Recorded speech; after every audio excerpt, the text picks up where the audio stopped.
మరో breaking news చూస్తున్నాం. ధరణి సమస్యలపై వీలైనంత త్వరగా ప్రభుత్వానికి మధ్యంతర నివేదిక ఇస్తామని కోదండరెడ్డి నేతృత్వంలోని కమిటీని వెల్లడించింది. అయితే పోర్టల్ సమస్యలతో పాటు దానితో ముడిపడి ఉన్న అన్ని శాఖల్లో కూడా చర్చించి సమగ్రమైన నివేదిక సిద్ధం చేయాల్సి ఉందని తెలిపింది. మూడోసారి సీసీఏలలో సమావేశమైన కమిటీ అనేక అంశాలపై చర్చించింది.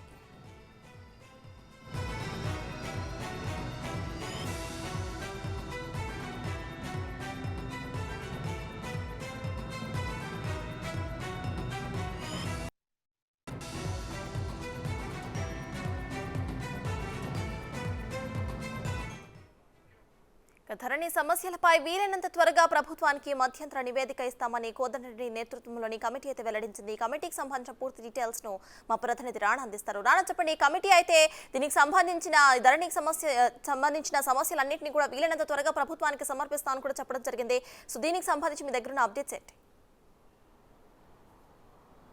సత్తస్ గవర్నమెంట్ వచ్చినటువంటి కేవలం కొద్ది రోజుల్లోనే ప్రజావాణి కార్యక్రమాన్ని తీసుకొని వచ్చింది. ప్రజావాణి కార్యక్రమంలో పెద్ద ఎత్తున అప్లికేషన్స్ వీరందరూ కూడా తీసుకొని వచ్చారు ప్రజలు. అయితే దాంట్లో ఎక్కువగా భూ సంబంధితమైనటువంటి అంశాలే ఎక్కువగా వస్తున్నాయి. దీన్ని దృష్టిలో పెట్టుకుని సర్కారు కూడా ఈ ధరణి పోర్టల్లో ఉన్నటువంటి ఇబ్బందులు, పైగా దాంట్లో మార్పు చేర్పులు చేస్తే ఖచ్చితంగా కూడా దీన్ని ప్రక్షాళన చేయొచ్చనే ఉద్దేశంతో కూడా సర్కారు ఉంది. కాబట్టి దాని తగ్గట్టుగానే ఒక కమిటీని కూడా నియమించింది. కోదండరెడ్డి నేతృత్వంలోనే పీటర్ సంబంధించిన రేమండ్ కానీ, అలాగే న్యాయవాది సునీల్ కానీ, ఇంకా ఇద్దరు సభ్యులు పెట్టుకుని దాదాపు వాళ్ళకందరికీ కూడా ఈ ధరణి పోర్టల్లో ప్రజలు ఎదుర్కొంటున్నటువంటి ఇబ్బందులు కానీ, ఏ అంశాలు వారికి ఇబ్బందికరమైనటువంటి పరిస్థితుల్లో ఉన్నాయి అనేది కూడా అన్నీ కూడా ఒక దర్యాప్తు చేసి పూర్తిస్థాయిలో ఒక నివేదికని తయారు చేయమనేసి కూడా వారికి ఆ కమిటీకి ఆదేశించింది. దాని తగ్గట్టుగానే కమిటీ గత 3 సార్లు మీటింగ్ కూడా పెట్టుకుంది. 3 సార్లు మీటింగ్ పెట్టుకున్నప్పుడు కూడా ఫాల్కన్ ఈ ధరణి పోర్టల్ని ఎవరైతే రెడీ చేశారో విదేశీ సంస్థ, ఫిలిప్పీన్స్ సంబంధించినటువంటి సంస్థ ఫాల్కన్ ఎస్జీ సంస్థ,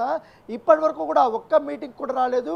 అనేక మార్లు మొదటి మీటింగ్కి పిలిచారు, రెండో మీటింగ్కి పిలిచారు, నిన్న జరిగినటువంటి 3వ మీటింగ్ కూడా మీ యొక్క ప్రతినిధుల్ని పంపిస్తే ధరణి పోర్టల్లో చాలా వరకు కూడా లోసుకులు ఉన్నాయి. ఆ పోర్టల్లో కొన్ని మార్పు చేర్పులు చేస్తే ఖచ్చితంగా కూడా ఈ కంప్యూటరైజేషన్ అన్నీ కూడా పూర్తి స్థాయిలో భూములన్నీ కూడా చేశాం కాబట్టి దానికి ఒక క్లారిటీ వస్తుంది. ఎవరికి ఏ రైతుకు ఎలాంటి న్యాయం చేయాలి, ఈ భూపట్టాల విషయంలో కూడా ఎంతవరకు కూడా న్యాయం చేయాలంటే దానిపై కూడా అనేక అంశాల్లో కూడా క్లారిటీ వస్తుంది. ఒకసారి ఆ ఫాల్కన్కి ఏర్పాటు చేసినటువంటి ఈ ధరణి పోర్టల్ అవుతుందా, పోర్టల్లో ఆ వెబ్సైటు మార్పు చేర్పులు చేయడానికి ఉందా, లేకపోతే ఏ దీంతో వారు చేశారు? ఎందుకంటే చాలా వరకు కూడా ఆ కంప్యూటరైజేషన్ చేసినప్పుడు చాలా భూములు అనేది వాటిలో కనపడటం లేదు. చాలా వరకు భూ హక్కుదారులు లక్షలాది మంది కూడా తమ హక్కుని వారు కోల్పోయినటువంటి నేపథ్యం అయితే కనపడుతుంది. సో ఇవన్నీ కూడా దృష్టిలో పెట్టుకొని ఈ ఎస్జీ సంస్థని పిలిచడం జరిగింది. అయితే ఫాల్కన్ సంస్థ ఎటువంటి స్పందన రాలేదు. ఈ స్పందన రావడంతో నిన్న కమిటీ కూడా చాలా తీవ్రంగా ఆగ్రహం వ్యక్తం చేసింది. ఆగ్రహం వ్యక్తం చేసిన తర్వాత వారికి నోటీసులు సర్వ్ చేయాలని కూడా భావిస్తున్నట్టుగా తెలిసింది.